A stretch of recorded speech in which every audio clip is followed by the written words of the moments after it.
अनभ्यासे विषम विद्या अजीर्णे भोजनम विषम विषम गोष्ठी दरिद्रस्य भोजनान्ते जलम विषम। हमारे शास्त्रों में 4 विष बताए हैं। बिना अभ्यास के विद्या विष के समान। अनभ्यासे विषम विद्या अजीर्णे भोजनम विषम, अजीर्ण होने पर भोजन विष के समान। विषम गोष्ठी दरिद्रस्य, दरिद्र की बातें विष के समान है, अर्थात निगेटिव थिंकिंग विष के समान है। और भोजन मध्य जलम विषम, भोजन के बीच में जल विष है।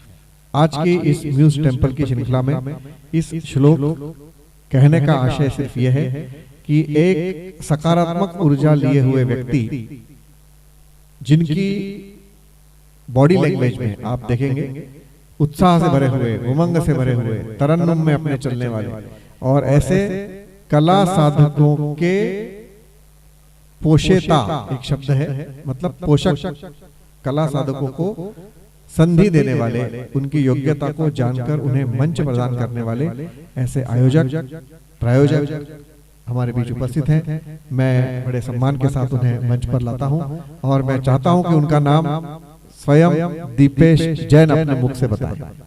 दीपेश जी सभी जानते हैं हमारे बीच में आज उपस्थित हैं संस्था सुरीली बिछात के जरिए अनेकों लोगों को मंच देने वाले श्री गोपाल जी वाघ।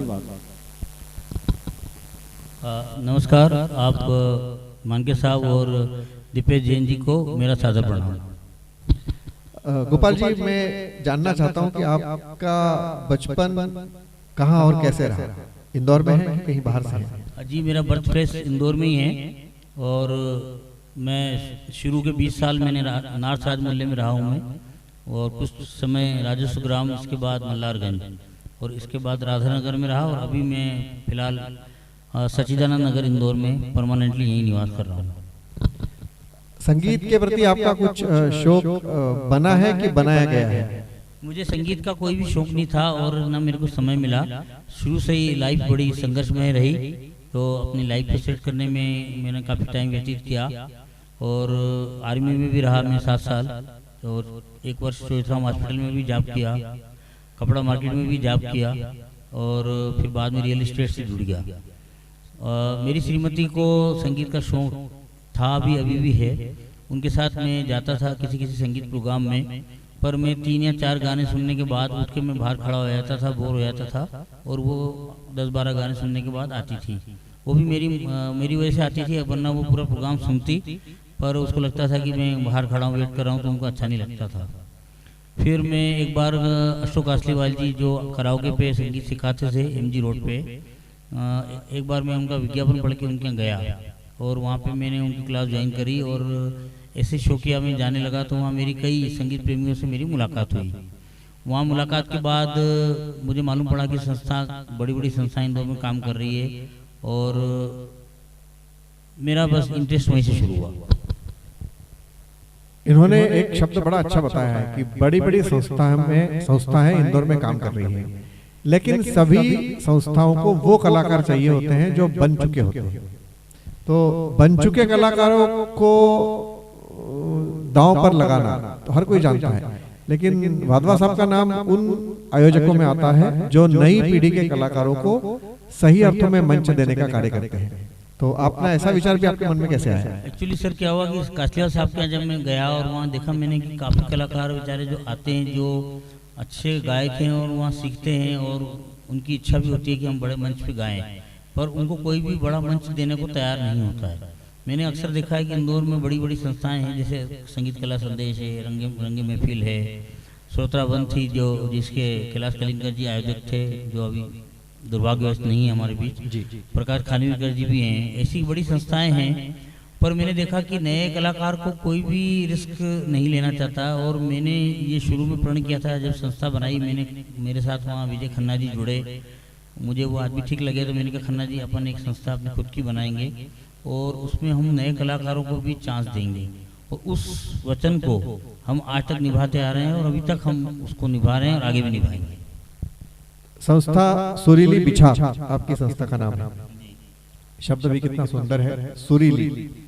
स्वर की साधना करने वाला ऐसा व्यक्ति जो उसमें लीन होता है उसे कहते हैं सुरीला। और ऐसे लोगों की बिछाकर हमारे वाधवा साहब प्रॉपर्टी ब्रोकर के रूप में भी बड़ा इनका नाम चलता है एक तरफा इस एरिया में, ख्यातनाम आप प्रॉपर्टी ब्रोकर हैं। थोड़ा सा अपना बिजनेस के बारे में आप बताइए। एक्चुअली सर क्या हुआ कि मैं जब 87 में आर्मी से आया तो उस टाइम मेरे पास कैपिटल नहीं थी, पूंजी के नाम पे मेरे पास बहुत कम था। तो मेरे ब्रदर ने मुझे एडवाइस किया कि भाई बिना पूंजी के तो आप किसी भी चीज़ की दलाली का काम शुरू कर सकते हो, चाहे वो राशन की, अनाज की हो, या किसी भी चीज़ की हो, कपड़े की हो या रियल इस्टेट की हो। तो मेरे दिमाग में आया कि रियल इस्टेट का काम ठीक रहेगा, तो हमने इसलिए रियल इस्टेट का काम शुरू किया।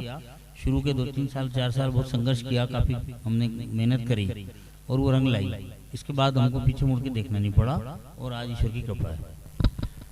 बहुत ही अच्छी बात इन्होंने कही है कि पूंजी, कम पूंजी में अधिक पूंजी लगाकर और उसे ईश्वर की कृपा मानते हुए अपने व्यवसाय में रत रहकर एक अच्छे उद्यमी बनने के साथ में इनको संगीत का जो शौक मिला वो इनके किसी पारिवारिक पृष्ठभूमि से न मिलते हुए इनकी पत्नी द्वारा मिला। तो मैं उन पत्नी का नाम भी जानना चाहता हूँ। श्रीमती कंचन वाधवा। कंचन वाधवा, तो वो गाती है? नहीं, वो शौकिया गाती हैं और वैसे जॉब करती है, LIC में जॉब करती है, मोहना के चौराहे पे ब्रांच है उनकी, उसमें जॉब करती है। अच्छा, तो वो संगीत की लाने का मतलब इनका श्रेय उनकी पत्नी को जाता है। और ये संगीत साधकों के लिए एक बहुत अच्छी बात यह है कि ऐसे कला साधक उन लोगों के लिए काम कर रहे हैं। आज हमारे मंच पर म्यूज टेम्पल में दीपेश जी का कहना ऐसा ही पड़ा कि हम लोग संगीतकारों को लेते हैं, गायकों को लेते हैं, वादकों को लेते हैं, उनके बीच के जो अकम्पनिस्ट है उनके साथ हम लोग काम कर रहे हैं। लेकिन ये सब बने इनकी वजह से, ऐसे कला पोषकों के लिए भी और कला साधकों को मंच देने वाले भी अपने आप में एक कलाकार है, कला साधक है। और ऐसे हमारे बीच एक उम्दा और जिनको कहते हैं कि टाइम के पंक्चुअल, मैंने सुना है कि मैंने इनका भी कार्यक्रम कभी देखा नहीं है लेकिन नाम ही नाम सुना है कि बिल्कुल डॉट कार्यक्रम का शुरू होता है। क्यों दीपेश जी? मतलब जो समय की पाबंदी इनकी बड़ी विशेषता। अच्छा, जी सर, ये सही बोल रहे हैं दीपेश दादा हमारे कि मैंने वो समय की पाबंदी जो है उत्कर्ष संस्था से सीखी। मैंने उनके यहाँ देखा 650 मतलब 650 पे उनका पहला गाना शुरू हो जाता है। और इसके बाद मैं कई संस्थाओं के प्रोग्राम में गया, जैसे रंगीन महफिल की संस्था में गया या कहीं और भी गया। अक्सर 1-1 घंटा वो प्रोग्राम लेट चालू करते हैं, 7:30 का टाइम देते हैं, 6:30 का, और 7:30 शुरू करते हैं। और उनकी एंकरिंग भी इतनी लंबी होती है कि वो चलते चलते 11:30 पौने 12 बजे तक छोड़ते हैं। तो उस हालत में लोगों को अगला दिन मैनेज करने में बहुत दिक्कत आती है। और रात को कहीं भी जैसे होटल वगैरह में खाना खाना हो तो वो भी संभव नहीं हो पाता क्योंकि होटल 11 बजे बंद हो जाते हैं। तो मैंने समय का जो मैनेजमेंट है वो उत्कर्ष से सीखा। और मैं चूँकि आर्मी में रहा हूँ तो डिसिप्लिन तो मेरे दिमाग में और भरा ही हुआ है कूट कूट के। तो इसलिए मैंने भी सोच लिया, ठान लिया है कि मैं उत्कर्ष संस्था के पद चिन्हों पर चलूँगा। और उस पर काफ़ी हद तक हम सफल भी हुए हैं। दीपेश जी तो हमारे बहुत साक्षी हैं, हमारे प्रोग्राम में काफ़ी म्यूजिक इन्होंने दिया है। और शुरू में जब हमने संस्था बनाई थी तो हम दीपेश जी के हाथ पकड़ के ही चले हैं। और अभी भी हमने लॉकडाउन के बाद जब भी हमने प्रोग्राम किया है, संजोग से आप देखिए कि दीपेश जैन जी ने ही हमको संगीत दिया है। दीपेश जैन जी का हाथ नहीं छोड़ा है।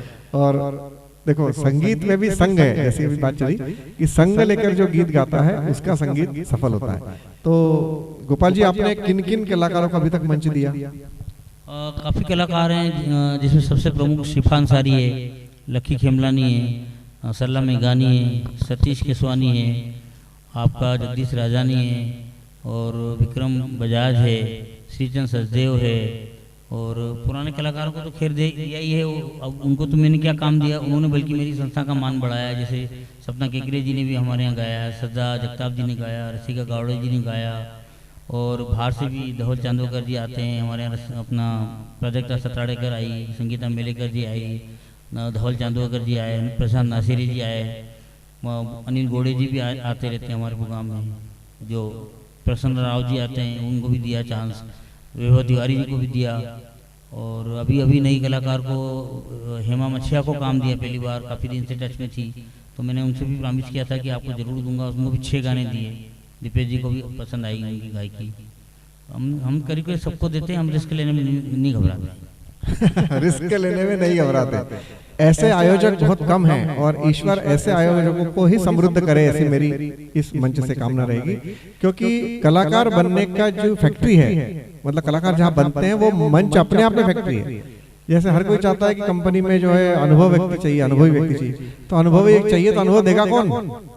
अनुभव व्यक्ति तो तब मिलेगा जब कोई कंपनी अनुभव देगी। ऐसा ही संगीत में है कि, और दूसरा मैं आपको बता दूं, भरतनाट्य शास्त्र में एक व्यक्ति है, उन्होंने भरतनाट्य शास्त्र पर पीएचडी किया है। उनकी थीसिस मेरे पढ़ने में आई और उनका नाम है जगदीश तोमर। उनकी थीसिस में भरतनाट्य शास्त्र में भरत मुनि ने स्पष्ट लिखा है कि संगीत का अच्छा या बुरा होना किसी एक की बपोती नहीं है, यही शब्द है उसमें। वो ये तय करता है कि सामने श्रोता कौन बैठा है। अगर श्रोता के कान का स्तर सुनने का बढ़िया है, अच्छा है, उसने अच्छे लोगों को सुना है, तो वो गायक में कमी निकाल सकता है, मतलब गायक कमतर हो सकता है। लेकिन अगर श्रोताओं का स्तर सुनने का कम है तो वही गायक अच्छा बन सकता है।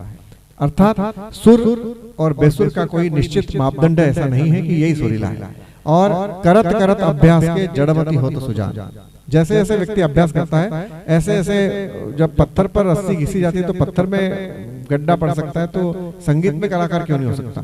तो गोपाल जी जैसे लोग जो मंच देकर सही अर्थों में कला की उपासना कर रहे हैं, तो अगला मैं ऐसा जानना चाहता हूं कि गोपाल जी की अगली योजनाएं संगीत के कलाकारों के प्रति क्या है, आप क्या और क्या करना चाहते हैं?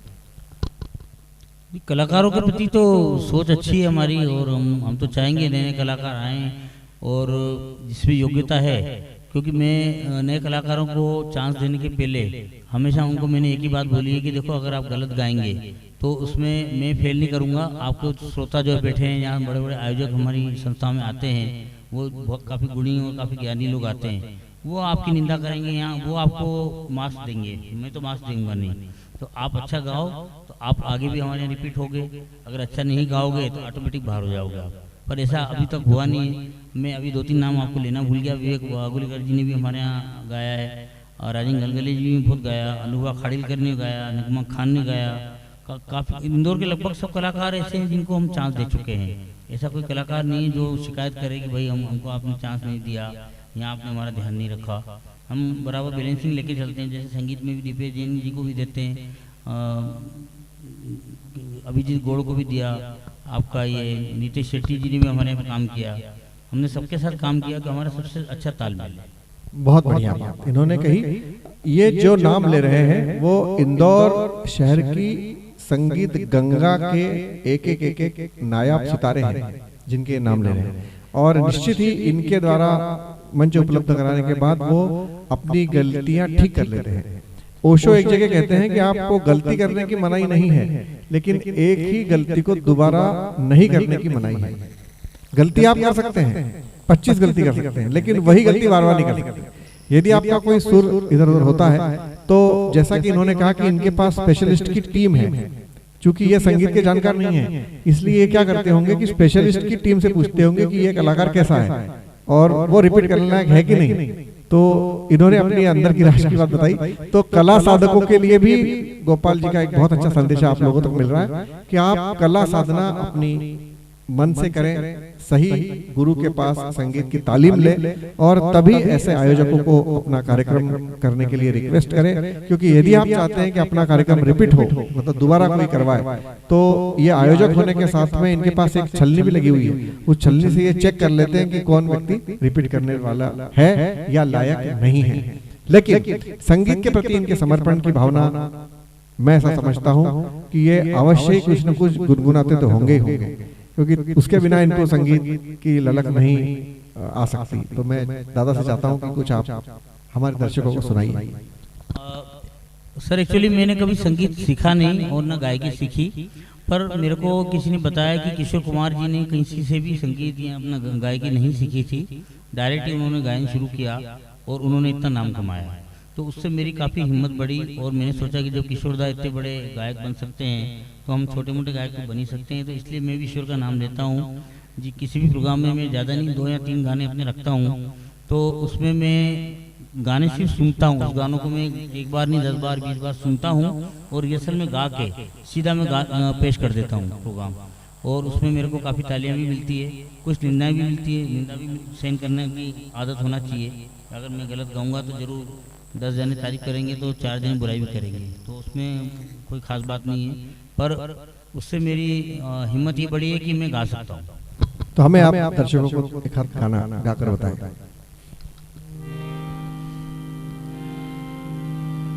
जो तुमको हो पसंद वही बात कहेंगे,